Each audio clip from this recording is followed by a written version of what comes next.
सिर्फ 7 रुपए की ऑडियो कैसेट और एक मामूली जूस बेचने वाला लड़का दरियागंज से निकलकर बन गया म्यूजिक की दुनिया का बादशाह।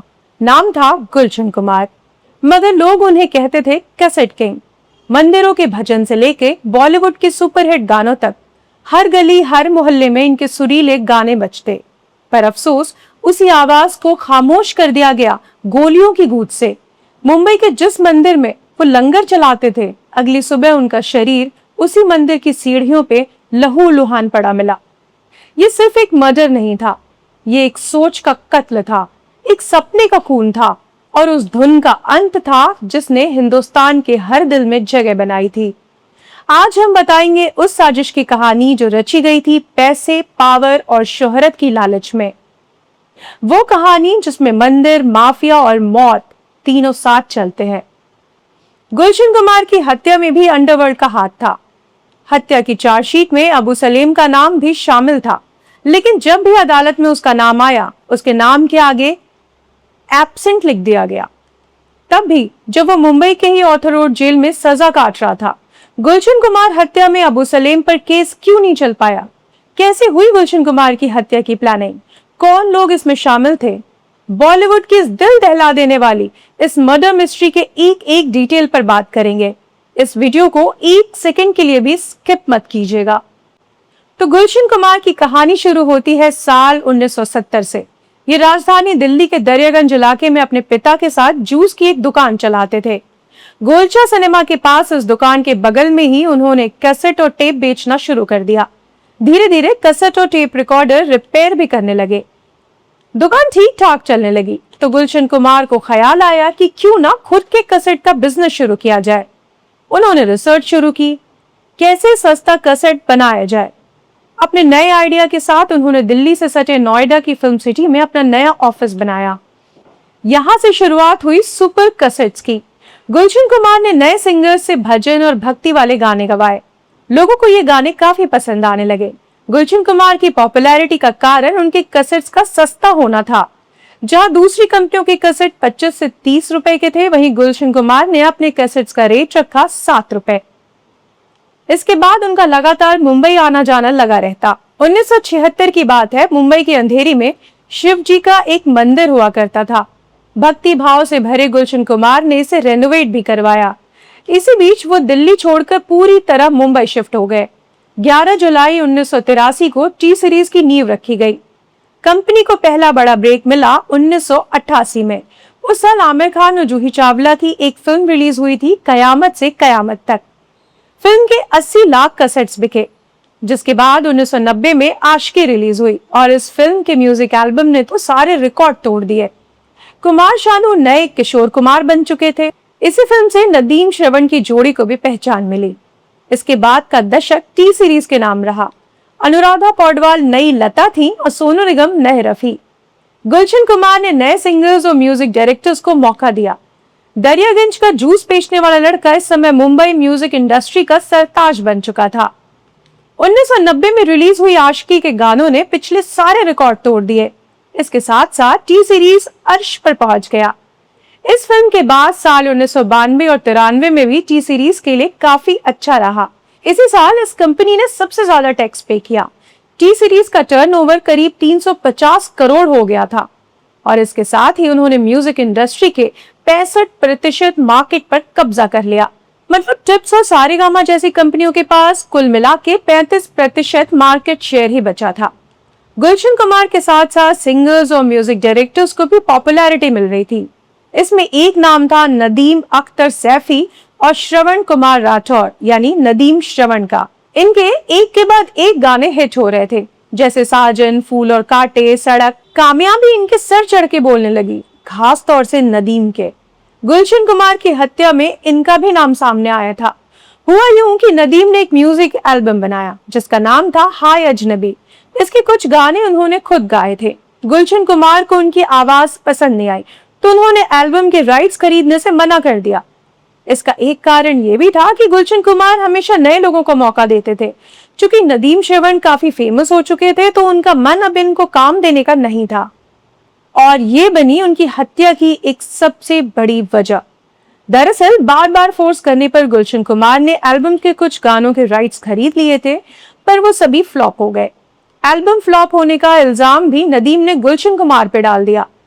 नदीम ने आरोप लगाया कि गुलशन कुमार के गानों को ठीक तरीके से प्रमोट नहीं किया गया, इसलिए वो फ्लॉप हो गए। नदीम ने तो यहां तक कह दिया कि गुलशन कुमार उनका करियर बर्बाद कर देना चाहते हैं।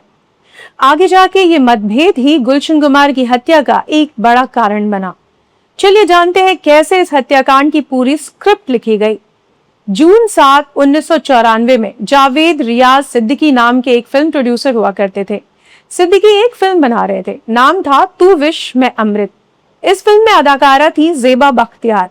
ज़ेबा एक पाकिस्तानी एक्ट्रेस थी। ऐसा कहा जाता है कि उन्हें दाऊद इब्राहिम के कहे जाने पर फिल्म में लिया गया था, लेकिन ज़ेबा को साइन करने के कुछ ही दिनों में सिद्दीकी ने उन्हें हटाने का फैसला कर लिया। अब ये बात दाऊद को नागवार गुजरी। उसके गुर्गों ने 7 जून 1994 को सिद्दीकी की गोली मारकर हत्या कर दी। इसी बीच गुलशन कुमार पे अंडरवर्ल्ड की नजर पड़ गई। उन्हें अंडरवर्ल्ड से कॉल आने शुरू हो गए। इसी के चलते उत्तर प्रदेश के उस वक्त के मुख्यमंत्री कल्याण सिंह ने उन्हें एक बॉडीगार्ड भी मुहैया कराया था। मुंबई में 1994 से 1997 के बीच कई फिल्म प्रोड्यूसर्स को धमकी मिली, जिसमें सुभाष घई, गुप्त फेम राजीव राय का नाम भी शामिल था। कहा जाता है कि अबू सलेम ने खुद फोन कर गुलशन कुमार से हफ्ता मांगा था और उन्होंने दिया भी था। हालांकि इसकी कोई आधिकारिक पुष्टि नहीं करता, लेकिन ये बात सबको पता है कि गुलशन कुमार ने हफ्ते की पहली किश्त दी थी। 5 अगस्त 1997 को गुलशन कुमार को अबू सलेम ने कॉल किया था और कहा कि वैष्णो देवी में रोज लंगर खिलाते हो, कुछ हमें भी खिलाओ। इसके बाद सलेम ने 10 खोखे यानी 10 करोड़ की डिमांड की। सलेम ने गुलशन कुमार से कहा कि तुमने पूरे पैसे क्यों नहीं दिए, और ये भी कहा कि तुम हमें सीरियसली नहीं ले रहे। गुलशन कुमार परेशान हो गए। उन्होंने अपने भाई किशन कुमार से इसे लेकर डिस्कस भी किया। किशन कुमार ने उन्हें सलाह दी कि आप पुलिस के पास जाओ, पर गुलशन कुमार ने जवाब दिया कि नहीं, ये लोग बहुत खतरनाक हैं। ऐसे में अगर उन्हें पता चला कि मैंने पुलिस को इन्फॉर्म किया है तो वो कुछ भी कर सकते हैं। फिर इसके 3 दिन बाद यानी 8 अगस्त 1997 को फिर से गुलशन कुमार के पास अबू सलेम का फोन आता है। उसने पूछा कि तुमने नदीम की एल्बम को सही तरीके से प्रमोट क्यों नहीं किया। तब गुलशन कुमार ने जवाब दिया था कि नदीम की आवाज अच्छी नहीं है, इसलिए एल्बम फ्लॉप हो गई। गुलशन कुमार हत्याकांड की सुनवाई के दौरान उनके भाई किशन कुमार ने अदालत में बताया कि इस कॉल में दोबारा पैसे की डिमांड भी दोहराई गई। सलेम ने कहा कि तुम अंडरवर्ल्ड को हल्के में ले रहे हो। खास बात यह थी कि सलेम ने इसमें मुंबई पुलिस का जिक्र भी किया। बोला, तुम अभी तक पुलिस के पास नहीं गए, मतलब तुम हमें सीरियसली नहीं ले रहे। आगे जो भी होगा उसकी जिम्मेदारी तुम्हारी होगी। ये कह के सलेम ने फोन काट दिया। इन धमकियों के बावजूद गुलशन कुमार पुलिस के पास नहीं गए। उनके दोस्तों ने उन्हें पुलिस के पास जाने को कहा, लेकिन उन्हें लगता था कि पुलिस के पास जाने से कोई फायदा नहीं होगा। गुलशन कुमार गलत थे। 1 महीने पहले ही निर्देशक राजीव राय पे हमला हुआ था, लेकिन उन्हें पुलिस प्रोटेक्शन मिली हुई थी, जिसके चलते उनकी जान बच गई। इससे पहले अबू सलेम ने सुभाष घई पर हमले की प्लानिंग की थी, लेकिन पुलिस ने उसके लड़कों को पहले ही पकड़ लिया था। इस कड़ी में एक घटना और भी है, वो ये कि इंडियन एक्सप्रेस के एक जर्नलिस्ट हुसैन जैदी ने हफ्ता वसूली को लेकर अबू सलेम से बात भी की थी। रिपोर्टर ने सलेम से पूछा था कि क्या तुम्हारी धमकियां सिर्फ कोरी है। सलेम ने जवाब दिया था, सिर्फ 1 हफ्ता रुक जाओ, पता चल जाएगा। 12 अगस्त 1997 की तारीख मंगलवार का दिन था। 42 साल के गुलशन कुमार पूजा की थाली लेकर अपने घर से निकलते हैं। लोखंड वाला कॉम्प्लेक्स, जहां बॉम्बे फिल्म इंडस्ट्री के कई सितारे रहते थे, वहीं गुलशन कुमार का बंगला भी था। घड़ी 10:10 बता रही थी जब सफेद कुर्ता और सफेद सैंडल पहने गुलशन कुमार अपनी मैरून रंग की मारुति एस्टीम से उतरते हैं। सामने शिव मंदिर था। भगवान शिव पार्वती के भक्त गुलशन कुमार ने महंगे टाइल लगाकर मंदिर को नया बनवाया। तब से हर सुबह और शाम को वो इस मंदिर में दर्शन करने आते थे। रूटीन फिक्स्ड था और इस रूटीन पर नजर थी 3 लोगों की। उस दिन ताक लगाए गुलशन कुमार के इंतजार में खड़े थे। उस दिन गुलशन कुमार का गार्ड भी उनके साथ नहीं था। तबीयत खराब होने के चलते वो घर पर ही रुक गया था। 10:40 पे गुलशन कुमार मंदिर से पूजा करके अपनी गाड़ी की तरफ वापस आते हैं। कुछ कदम चलते ही कुमार को अपनी कनपट्टी पे एक रिवॉल्वर महसूस होता है। कुमार देखते हैं, नीली जीन्स, लंबे बाल, एक आदमी खड़ा था। कुमार कहते हैं, ये क्या कर रहे हो? दूसरी तरफ से जवाब आता है, बहुत कर ली पूजा, अब ऊपर जाकर करना। एक गोली चलती है और कुमार के माथे को छू कर निकल जाती है। वो जमीन पर गिर जाते हैं। पूजा का सारा सामान भी बिखर जाता है। कुमार भागकर अपनी जान बचाने की कोशिश करते हैं। मंदिर के आसपास काफी घर भी थे। एक ऐसे ही घर के बाहर एक महिला खड़ी थी जो ये सारा तमाशा देख रही थी। उसे मदद मांगते हैं, लेकिन वो महिला झट से दरवाजा बंद कर देती है। कुमार एक और दरवाजा खटखटाते हैं, वहां से भी कोई मदद नहीं मिलती। उनका ड्राइवर रूपलाल पूजा का कलश उठा के हमलावरों की ओर फेंकता है। रूपलाल के दोनों पैरों में गोली लगती है और वो भी वहीं गिर जाता है। इसके बाद हमलावर गुलशन कुमार के पास जाते हैं। 2 लोग कुमार पर गोली चलाते हैं। कुल 16 गोलियां उनकी पीठ और गर्दन पे लगती हैं। वो दीवार के सहारा लेने की कोशिश करते हैं, लेकिन वहीं निढाल होकर गिर जाते हैं। ये सारी टेस्टिमनी वहां मौजूद लोगों के बयान से सामने आई थी। ऐसा लग रहा था मानो 70s की कोई फिल्म का सीन चल रहा हो। घायल गुलशन कुमार मंदिर की टाइल पर सिर रख देते हैं, जिस पर भगवान की फोटो लगी थी। कुल 2 मिनट में गुलशन कुमार इस दुनिया को छोड़कर चले जाते हैं। 3 हमलावर पास खड़ी एक टैक्सी ड्राइवर को बाहर खींचकर निकालते हैं और टैक्सी लेकर चंपत हो जाते हैं। गुलशन कुमार को नजदीक के कूपर अस्पताल ले जाया जाता है, जहां डॉक्टर्स उन्हें मृत घोषित कर देते हैं। ये खबर आग की तरह फैल जाती है। लोग हैरान रह जाते हैं कि म्यूजिक इंडस्ट्री के किंग को आखिर कौन ऐसे गोली मार सकता है।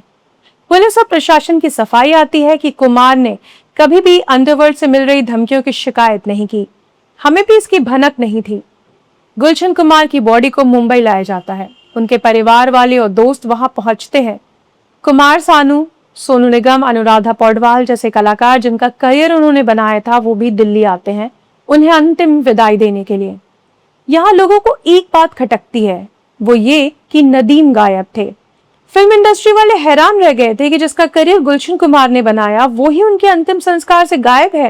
हालांकि किशन कुमार को याद आ गया था कि कैसे उनके भाई को अबू सलेम ने धमकी दी थी। गुलशन कुमार को वो सभी फिल्मों के राइट्स खरीदने पड़ेंगे जिसमें नदीम श्रवण म्यूजिक देते हैं। अंतिम संस्कार के बाद पुलिस अपनी जांच शुरू कर देती है। पुलिस की इन्वेस्टिगेशन में जो कहानी सामने आई वो कुछ ऐसी थी। मई 1997 में दुबई में दाऊद के छोटे भाई अनीस इब्राहिम के दफ्तर में एक मीटिंग हुई। इस मीटिंग में अनीस, अबू सलेम और एक गैंगस्टर था।